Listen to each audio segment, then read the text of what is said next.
Tungabhadra dam ಅಪಾಯದ ಸ್ಥಿತಿಯಲ್ಲಿದೆಯಾ ಎಂಬ ಆತಂಕ ಮೂಡುತ್ತಿದೆ. ಕಳೆದ ವರ್ಷ ಆಗಸ್ಟ್ನಲ್ಲಿ, ಅಂದರೆ ಇಲ್ಲಿಗೆ ಸರಿಯಾಗಿ 1 ವರ್ಷದ ಹಿಂದೆ ಅನಾಹುತ ನಡೆದಿತ್ತು.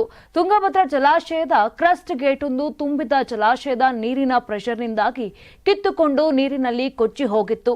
ಅದರಿಂದ ಅಪಾರ ಪ್ರಮಾಣದಲ್ಲಿ ನೀರು ಪೋಲಾಗಿತ್ತು. ಈ ವರ್ಷ ಜಲಾಶಯದ 7 ಕ್ರಸ್ಟ್ ಗೇಟ್ಗಳು ದುರ್ಬಲವಾಗಿದ್ದು ತುಕ್ಕು ಹಿಡಿದು ಅವು ಕೆಲಸ ಮಾಡದೆ ಸ್ತಬ್ಧವಾಗಿವೆ. ಈ ವಿಷಯವನ್ನು ಕೊಪ್ಪಳ ಜಿಲ್ಲಾ ಉಸ್ತುವಾರಿಯಾಗಿರುವ ಶಿವರಾಜ್ ತಂಗಡಗಿ ಮಾಧ್ಯಮಗಳ ಮುಂದೆ ಹೇಳಿದ್ದಾರೆ. ಆಗಸ್ಟ್ 15ರಂದು ಕೊಪ್ಪಳದ ಜಿಲ್ಲಾ ಕ್ರೀಡಾಂಗಣದಲ್ಲಿ ನಡೆದ ಸ್ವಾತಂತ್ರ್ಯೋತ್ಸವ ದಿನಾಚರಣೆ ಅಂಗವಾಗಿ ಧ್ವಜಾರೋಹಣ ನೆರವೇರಿಸಿ ಅನಂತರ ಸುದ್ದಿಗಾರರೊಂದಿಗೆ ಮಾತನಾಡಿದರು. ತುಂಗಭದ್ರಾ ಜಲಾಶಯದ 31 ಗೇಟ್ಗಳ ಪೈಕಿ ಗೇಟ್ ನಂಬರ್ 11, 18, 20, 24, 27, 28 ಹಾಗೂ 4ನೇ ಗೇಟ್ ಮೇಲೆತ್ತಲಾಗುತ್ತಿಲ್ಲ. ಇದರಿಂದ ನದಿಗೆ ಎಲ್ಲಾ ಗೇಟ್ಗಳ ಮೂಲಕ ನೀರು ಬಿಡುತ್ತಿಲ್ಲ. ಕ್ರಸ್ಟ್ ಗೇಟ್ ದುರಸ್ತಿಗೆ ಸರ್ಕಾರ ಬದ್ಧವಾಗಿದೆ. ಆದರೆ ಟಿಬಿ ಬೋರ್ಡ್ ಹಾಗೂ ಕೇಂದ್ರ ಸರ್ಕಾರ ಒಪ್ಪಿಗೆ ನೀಡಬೇಕಿದೆ ಅಂತ ಸಚಿವ ಶಿವರಾಜ ತಂಗಡಗಿ ಹೇಳಿದರು. 19ನೇ ಗೇಟ್ನ ದುರಸ್ತಿ ಕೈಗೊಳ್ಳಲು ಟೆಂಡರ್ ಪ್ರಕ್ರಿಯೆ ಮುಗಿದಿದೆ. ಗುತ್ತಿಗೆದಾರರು 8 ತಿಂಗಳ ಕಾಲಾವಕಾಶ ಕೇಳಿರುವುದರಿಂದ ನೀರಿನ ಸಂಗ್ರಹ ನೋಡಿಕೊಂಡು ಕಾಮಗಾರಿ ಆರಂಭಿಸಬೇಕಿದೆ. ಇದರಿಂದ ಈ ಬಾರಿ ಒಂದೇ ಬೆಳೆಗೆ ಜಲಾಶಯದಿಂದ ನೀರು ಸಿಗಲಿದೆ. 2ನೇ ಬೆಳೆಗೂ ಒದಗಿಸಲು ಪ್ರಯತ್ನ ಮಾಡಲಾಗುವುದು ಅಂತ ಹೇಳಿದ್ದಾರೆ. ಇನ್ನು ಸದ್ಯಕ್ಕೆ 3 ಕ್ರಸ್ಟ್ ಗೇಟ್ಗಳಿಂದ ಮಾತ್ರ ನೀರು ಹೊರಕ್ಕೆ ಬಿಡಲಾಗುತ್ತಿದೆ.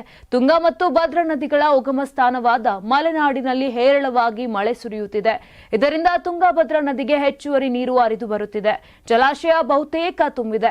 ಈ ಹಂತದಲ್ಲಿ ಎಲ್ಲಾ ಕ್ರಸ್ಟ್ ಗೇಟ್ಗಳನ್ನು ತೆರೆದು ಜಲಾಶಯದಿಂದ ನೀರು ಹೊರಬಿಡಬೇಕು. ಆದರೆ 7 ಕ್ರಸ್ಟ್ ಗೇಟ್ಗಳು ಕೆಲಸ ಮಾಡುತ್ತಿಲ್ಲ. ಹಾಗಾಗಿ ಅಲ್ಲಿ ಸದ್ಯಕ್ಕೆ 3 ಕ್ರಸ್ಟ್ ಗೇಟ್ಗಳಿಂದ ಮಾತ್ರ ನೀರು ಹೊರಕ್ಕೆ ಬಿಡಲಾಗುತ್ತಿದೆ.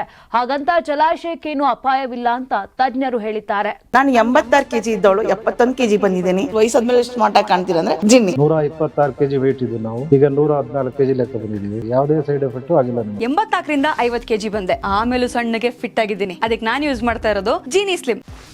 84ರಿಂದ 50 ಕೆಜಿ ಬಂದೆ. ಆಮೇಲೆ ಸಣ್ಣಗೆ ಫಿಟ್ ಆಗಿದ್ದೀನಿ. ಅದಕ್ಕೆ ನಾನು ಯೂಸ್ ಮಾಡ್ತಾ ಇರೋದು ಜೀನಿ ಸ್ಲಿಮ್. ಸಣ್ಣ ಆಗಕ್ಕೆ ಜೀನಿ ಸ್ಲಿಮ್ ಯೂಸ್ ಮಾಡದೆ ಹೆಲ್ದಿನೂ ಅದೇ. ನೀವು ಸಣ್ಣ ಆಗ್ಬೇಕಾ, ಹೆಲ್ದಿ ಆಗ್ಬೇಕಾ? ಹಾಗಿದ್ರೆ ಜೀನಿ ಸ್ಲಿಮ್ ಯೂಸ್ ಮಾಡಿ. ಸಣ್ಣ ಆಗೋದಕ್ಕೆ ಯಾವುದೋ ಪ್ರಾಡಕ್ಟ್ ಹೇಳ್ತಾ ಇದ್ದಾಳೆ, ಏನಾದರೂ ಸೈಡ್ ಎಫೆಕ್ಟ್ಸ್ ಇದೆ ಅಂತ ಯೋಚನೆ ಮಾಡ್ತಾ ಇದ್ದೀರಾ? ಖಂಡಿತ ಇಲ್ಲ. ಯಾಕಂದ್ರೆ ಇದು ಕೆಮಿಕಲ್ ಫ್ರೀ. ಸಣ್ಣ ಆಗಬೇಕು ಅಂದರೆ ಜೀನಿ ಸ್ಲಿಮ್ ಯೂಸ್ ಮಾಡಿ.